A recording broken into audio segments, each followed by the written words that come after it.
अनुसूचित जाती आरक्षण उपवर्गीकरण विरोधी कृती समिती सोलापूरच्या वतीने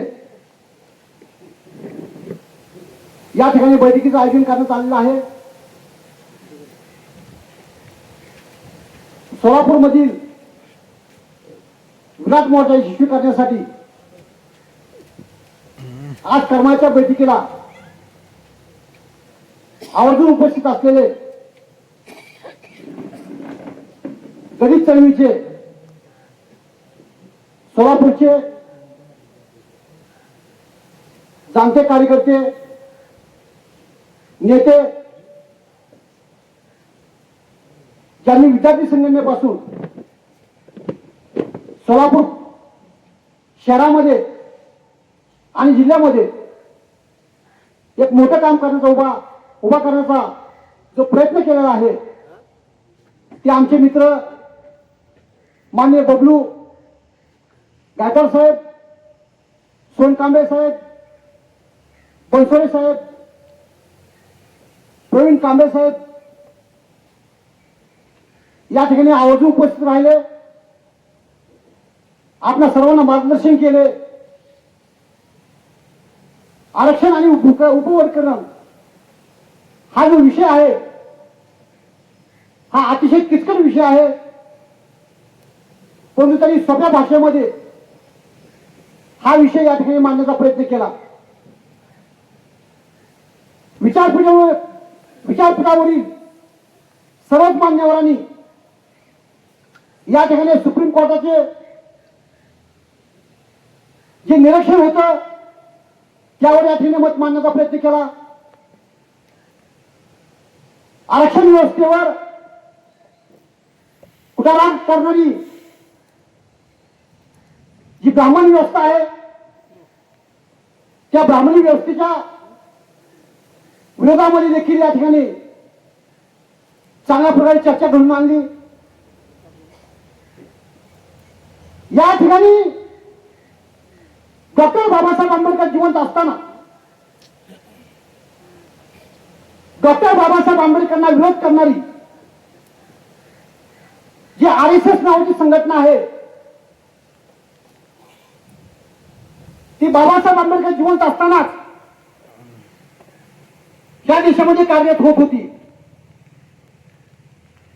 भारतीय राज्यघटना ज्यावेळेस या देशाला लागू झाली त्यावेळेस या देशामध्ये भारतीय राज्यघटना सर्वप्रथम जाणण्याचा प्रयत्न हा 1954 मध्ये झाला। 1954 मध्ये आपण सतर्क व्हायला पाहिजे होतं। डॉक्टर बाबासाहेब आंबेडकरांचा भारतीय राज्यघटनेचा दस्तावेज हा जिवंत दस्तावेज म्हणून पाहिला जातो आणि हा जिवंत दस्तावेज हा आपल्यापाशी असताना देखील त्याला चिंतन आणि मनन करण्यामध्ये आपण कमी पडलो। 2006 मध्ये भारतीय जनता पार्टी सरकार हे केंद्रामध्ये असताना अटल बिहारी वाजपेयी हे देशाचे प्राईम मिनिस्टर असताना घटना समीक्षा आयोग या ठिकाणी निर्माण करण्याचा प्रयत्न या ठिकाणी झाला। म्हणजे 1950 ला भारतीय राज्यघटना लागू झाली, त्याची अंमलबजावणी सुरू झाली आणि 2006 मध्ये संविधान समीक्षा आयोग निर्माण करण्याचा प्रयत्न या ठिकाणी झाला। 2000 साली 50 वर्ष पूर्ण झाली। पण या ठिकाणी मी जास्त वेळ घेणार नाही, परंतु भारतीय राज्यघटना आणि डॉक्टर बाबासाहेब आंबेडकर यांना विरोध करणारी जी प्रवृत्ती आहे ती डॉक्टर बाबासाहेब आंबेडकर जिवंत असताना या देशामध्ये कार्यरत आहे। आरक्षण हा विषय सुप्रीम कोर्टामध्ये अनेक न्यायाधीशांना समजलेला नाही। भारतीय राज्यघटनेचा अभ्यास करण्याचं फारची लांबची गोष्ट आहे आणि जी आरक्षण व्यवस्था आहे त्या आरक्षण व्यवस्थेला फुले शाहू आंबेडकर व्यवस्था आपण असं म्हणतो।